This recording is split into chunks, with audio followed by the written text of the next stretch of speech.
Go. Hi, I'm Richard, and today we'll be talking about space travel. Now, one of the key features that we need for space travel is an orbital elevator. The reason for this is because it can greatly reduce the time and materials and finances required just to send so many rockets into space, because it's much easier if you're already in zero gravity to just get into other places via zero gravity. Hi, and I'm Patricio Castro. I'm going to be discussing today how the orbit, well, I'm going to be discussing what's good about building the station in space, and I'm going to explain how it will help us make interstellar travel and how it can help us in general.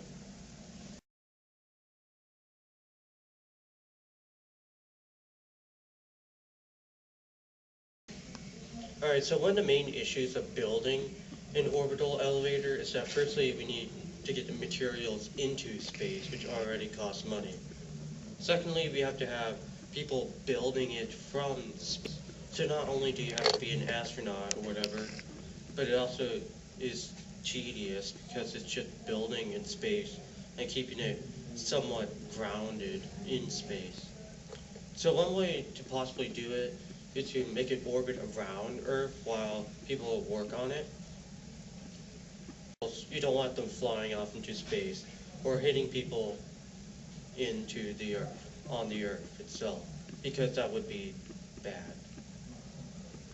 As my partner said, when we build an orbital elevator, it can help so much because it can bring the materials up that we can. He talked about a station. It is a good idea if we can make a station that rotates exactly with the orbital elevator, with the Earth's rotation without it being messed with at all, a strong, powerful structure. With that, we can bring up more materials and we can bring it up to a station which is specifically designed for building ships and more stuff in space. It can even become bigger due to the materials. Because with gravity, with zero G up there in space, it makes everything so much easier. Because down here on Earth, we would need like a giant crane in order to lift a 2-ton piece of steel or a hull, whatever, like, a bar. While in space, though you do need a crane, you can have human help with it. Because due to it, the lack of gravity pulling down on it, you're able to push it. Developing it is that as soon as we have the orbital elevator, my partner here, Richard, did describe that there were some problems like financial and all that. That's the thing with the space station, except there are some technical problems too. The first thing we would have to do is we would have to develop a space station that orbits with the Earth with the elevator. The problem with that is that it can be very tedious, and due to gravitational force and pull, it will be extremely dangerous just trying to. And also, it comes to money. Do you know how much money it just takes to put stuff in space? I will tell you this. If I put a gold brick the size of like this big in space, that itself will cost about $500,000. It's literally 500 times more gold like worth than the gold itself. Now, when you try to develop, as I said with the gold, how it's really difficult to put stuff in space, that's why we decided to put the orbital elevator, because it's cheaper, because it's less fuel, and it's more efficient. Now, with building when you build it up there, due to the the Earth's rotation, how we rotate on an axis and all that, there's a lot of physics, gravity. The thing is that we also got to counter for the moon's gravity, because it's going to be pulling on us, because both the Earth and the moon pull at each other. So there's going to be a slight issue with that, but I think we could be able to do it if we put some stabilizer engines on the station itself to move it, to glide it back and forth if we have to. So that's the thing that's what I think we need to do with the station. That's the problem. Those are like the technical problems. Also, the thing is, there might be stuff like a meteor, asteroid, or whatever that hits the planet. Or I wouldn't say hit the planet, but it could accidentally hit the station.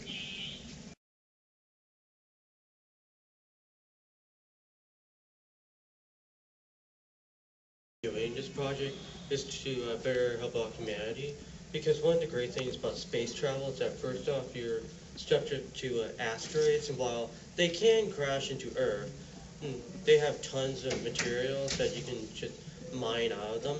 So they have a lot of metals like gallium, iridium, nickel, and silver. Another great thing about space travel is just it solves the problem of overpopulation massively. Because if you can colonize other planets like Mars, then it's really just a matter of getting the humans there in order to let spread the density of humans right now. So for right now, we're starting with our current technology, we have a Mars rover that was made by NASA that currently is being built. Now, it's not close to being able to have civilization on Mars, but it's at least a start to getting humans to Mars. So an example of what we're trying to do for human colonization is Mars. So right now, while we don't have any humans that actually have gotten to Mars, what the main point that we're trying to make is that life on somewhere like Mars would make it much easier. Because first off, you could just move people there, and then it solves much of the problem of overpopulation.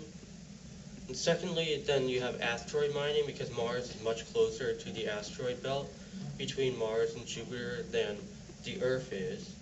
So you could just mine for things like iridium, nickel, etc. And so another thing is that, especially from there, you can start to explore faraway places with new rovers and possibly get humans to faraway places as well, once it developed enough. And so you can also use, and so one of the main things is that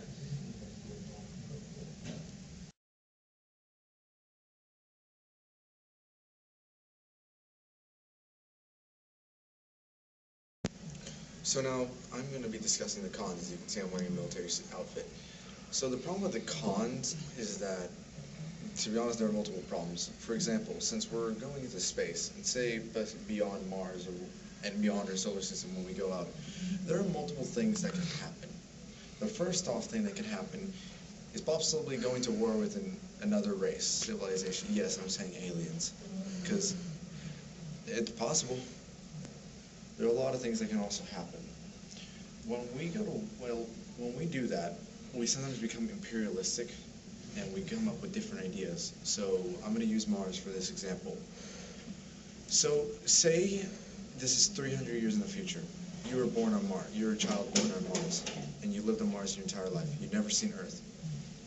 And you're ruled by Earth. Your government's ruled by Earth and everything, right? Now here's the problem. How would you feel? Would you feel like you're a human from Earth, or would you feel like you're a Martian? Yes, I'm saying Martian because it's the term that you're from Mars. Or should I say Martianoid, because that's another term. So say if you're a Martian, you would want to strive for independence, and you would want Mars to be independent from Earth in the United Nations, correct? Which, to the UN, you would be considered an insurrection. Now this is where it comes. Civil war, insurrection, terrible things. That can happen in all a second. Like, it is positive for humanity to go and expand into space, to finally go where we've never been and see other places, but insurrection can happen at any time, because when people have ideas of freedom or have ideas in general, it can happen. I'm not going to get too deep into that because that's a really extensive one.